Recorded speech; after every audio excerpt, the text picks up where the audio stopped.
বসে যান, উত্তর বসে যান। মঞ্চে যে সমস্ত নাম বলছি তারা লোক সবাই নেমে যাবেন।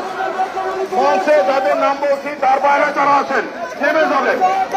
আমরা যদি হাসান মাহমুদকে ভালোবাসি, ভালোবাসাকে ভালোবাসি, আমরা দৃঢ় প্রতিজ্ঞ হব, সবাই মঞ্চ থেকে নেমে যাবেন। যাদের নাম বলছি তারা ছাড়া একজন মঞ্চে থাকবেন না, শৃঙ্খলা বজায় রাখবেন।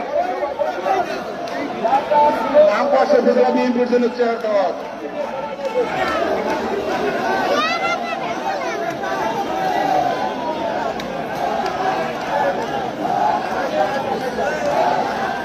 এ পর্যায়ে সবার কার্যক্রম শুরু করছে।